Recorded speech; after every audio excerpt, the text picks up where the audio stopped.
আওয়ামী লীগের বিষয়ে কিভাবে একটি বিচার প্রক্রিয়ার মধ্যে দিয়ে গিয়ে আওয়ামী লীগকে জনগণের সামনে একটি উন্মুক্ত এবং জনগণের সামনে একটি দৃশ্যমান বিচার প্রক্রিয়া নিয়ে আসা যায় সেই প্রিয় দেশবাসী এবং সাংবাদিকবৃন্দ, আজকে ঐক্যমত কমিশনের একটি সকল দলের উপস্থিতিতে একটি মিটিং হয়েছে। প্রধান উপদেষ্টা বলেছেন এটা আমাদের দ্বিতীয় ইনিংস শুরু। ইন্টারন্যাশনাল কমিউনিটি ইতিমধ্যেই আওয়ামী লীগের বিষয়ে বক্তব্য দিয়েছে, রিপোর্ট প্রকাশ করেছে ইউএন সরকার, এবং সেই সরকারের রিপোর্টগুলো আমাদের এখানে এসেছে, সেগুলো আপনাদের সামনে পাবলিশড হয়েছে। সেগুলো নিয়ে ইন্টারন্যাশনাল সাপোর্ট রয়েছে, কিন্তু দেশের যারা রাজনৈতিক বৃন্দ রয়েছেন এবং পক্ষগোষ্ঠী যারা রয়েছেন তাদের উনি সহযোগিতা এবং সাপোর্ট কামনা করেছেন। সেই জায়গা থেকে উনি দ্বিতীয় ইনিংস শুরু করেছেন। আমরা এই দ্বিতীয় ইনিংসে আজকে অংশীজন হয়েছি এবং সবাইকে ধৈর্য ধারণ করতে বলেছেন। আমরাও বলেছি যে একটা টেস্ট ম্যাচের মধ্যে দিয়ে যেতে হবে আমাদেরকে, যেখানে ধৈর্য এবং সাহসিকতার পরিচয় দিয়ে আমাদের বাংলাদেশের 53 বছরে যে অসমাপ্ত কাজগুলো রয়েছে সংস্কার কমিশনগুলোর ইফেক্টিভের মধ্য দিয়ে আমরা সেই কাজগুলো সমাপ্ত করতে পারবো। এবং সেখানে যারা ধৈর্যের পরিচয় দিবেন তারা বাংলাদেশের এই জনগণের যে মুক্তির লড়াইটা, সেই মুক্তির লড়াইটাকে অধিকাংশ জায়গায় তাদের বাস্তবিক আকাঙ্ক্ষার জায়গাটাকে, স্পিরিটকে ধারণ করে একটি জায়গায় যখন বাংলাদেশকে নিয়ে যেতে পারবেন, সেই বিষয়ে জনগণও সকল পলিটিক্যাল পার্টি এবং বর্তমান সরকারের প্রতি লক্ষ্য রাখছেন।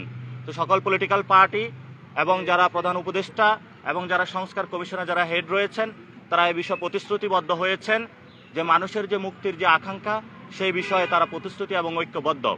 আর আমরা যে বিষয়গুলো বলেছি, প্রধান উপদেষ্টা বলেছিলেন যে জুলাই একটি চার্টার হবে, এই চার্টারকে একটি আইনি প্রক্রিয়ার মধ্য দিয়ে যাতে পরবর্তী যারা ধারাবাহিকভাবে যে সরকার হতে বাধ্যকতার মধ্য দিয়ে এই সংস্কারের যে শেষ কর্মদিবসগুলো পর্যন্ত চালিয়ে যায় সে বিষয় নিয়ে আমরা পরিকল্পনা ব্যক্ত করেছি।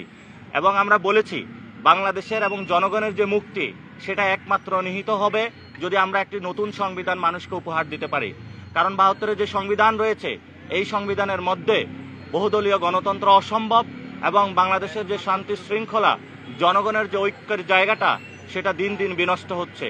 এবং আমরা স্পষ্ট করেছি যে সংবিধানের অধীনে আমাদের 2000 ভাইকে শহীদ করা হয়েছে, 50,000 মানুষকে খুন করা হয়েছে এবং তাদের অঙ্গহানি করা হয়েছে গত 53 বছরে। এবং আপনারা দেখেছেন 75-এর আগ পরবর্তী সময়ে বাংলাদেশে যেভাবে মানুষের অঙ্গহানি থেকে খুন, গুম, নির্যাতনের প্রক্রিয়া চালানো হয়েছিল তারই শেষ পর্যায়ে ভিক্টিমাইজেশন গত 15 বছর হয়েছে। আমরা সেগুলোর বিচার প্রক্রিয়ার কথা সুনিশ্চিতভাবে ইন্টারন্যাশনাল আইনে করার কথা বলেছি। আওয়ামী লীগের বিষয়ে কিভাবে একটি বিচার প্রক্রিয়ার মধ্যে দিয়ে গিয়ে আওয়ামী লীগকে জনগণের সামনে একটি উন্মুক্ত এবং জনগণের সামনে একটি দৃশ্যমান বিচার প্রক্রিয়া নিয়ে আসা যায় সেই বিষয়ে আমরা কথা বলেছি। এবং আমরা বলেছি গণপরিষদ নির্বাচন এবং আমাদের যে জাতীয় ইলেকশন দুটি একসাথে চলতে পারে এবং সংস্কারের কার্যগুলো একসাথে চলতে পারে। এগুলো সকল দলমত নির্বিশেষে সকলের কাছেই আমরা উপস্থাপন করেছি।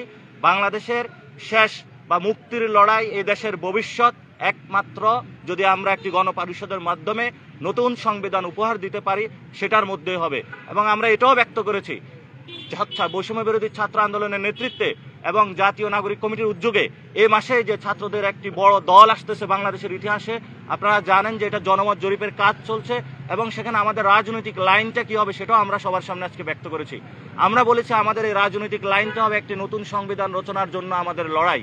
আমরা বাংলাদেশ থেকে ফেসিবাদকে মুক্ত করেছি এবং নতুন করে কোনো ফেসিবাদ যাতে বাংলাদেশে আসতে না পারে সেই জন্য ফেসিবাদের লাস্ট কপিনে প্যারেক মারার জন্য আমরা একটি নতুনভাবে সকলকে আজকে প্রধান উপদেষ্টা এবং সকল রাজনৈতিক দলের সামনে বলেছি যে বাংলাদেশে একটি নতুন সংবিধান রচনার এবং গণপরিষদ নির্বাচনের লড়াই আমরা আনুষ্ঠানিকভাবে শুরু করেছি।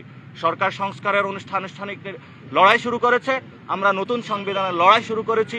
এবং বৈষম্য বিরোধী ছাত্র আন্দোলনে যে হাসনাত আব্দুল্লাহ রয়েছেন উনি বলেছেন যে বিচারের যে প্রক্রিয়া সে লড়াইটা ওনারা আজকে থেকে শুরু করবেন।